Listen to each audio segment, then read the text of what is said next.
धन्यवाद। मैंने आज कार्यभार ग्रहण किया है। इस संबंध में प्राथमिकताओं के संबंध में मैं ये कहना चाहूँगा कि जो सरकार की के कार्यक्रम हैं, सरकार की बहुत सारी योजनाएँ हैं, प्रोग्राम्स हैं और माननीय मुख्यमंत्री महोदय की जो प्राथमिकताएँ हैं, उनको लागू करना एज़ मुख्य सचिव के रूप में मेरा कार्य रहेगा।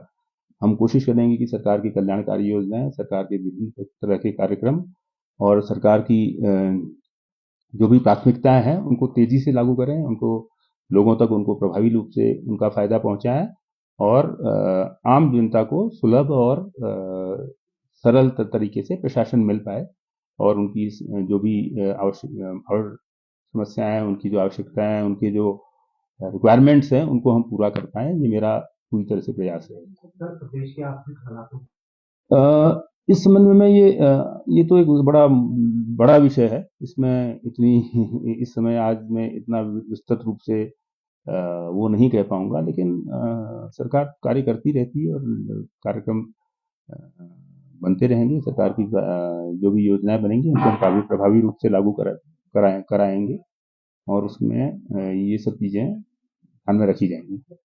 इस बारे में हम एक प्री मानसून की हम बैठक भी करते हैं तैयारियों के बारे में। मैं अभी आपदा प्रबंधन भी देख रहा था कुछ समय से, पिछले 1 साल से लगभग। तो एक विस्तृत कार्य योजना है उसके बारे में और उस कार्य योजना को हम प्रभावी रूप से लागू करेंगे और कोशिश करेंगे कि उस प्रभावी योजना को प्रभावी रूप से लागू करके जितना भी इस तरह की घटनाओं की जो सीवियरिटी है या उसका जो प्रभाव है वो कम से कम हो, आपदा की घटनाओं का, उसके बारे में निर्णय लेंगे। उसमें काफी काम हो रहा है, आपको पता होगा। जैसे पीडीएनए में काफी काम हो रहा है। पीडीएनए 23 लगभग लागू हो चुका है, पीडीएनए 25 अभी लागू होगा और इसके अलावा हमारे वर्ल्ड बैंक और एएफपी के प्रोजेक्ट भी हैं जिसमें हम सूचना तंत्र जो है आपदा से संबंधित जो सेंसर्स हैं, सूचना तंत्र है, जितने जो इक्विपमेंट लगने चाहिए जिससे आपदा का पूर्वानुमान किया जा सके और अगर आपदा आती है तो उसके बारे में अर्ली वार्निंग सिस्टम जिसे बोलते हैं, तुरंत सूचना दे करके इसका प्रभाव को कम से कम किया जा सके, उसके बारे में कई तरह के प्रोजेक्ट सरकार ने चला रखे हैं।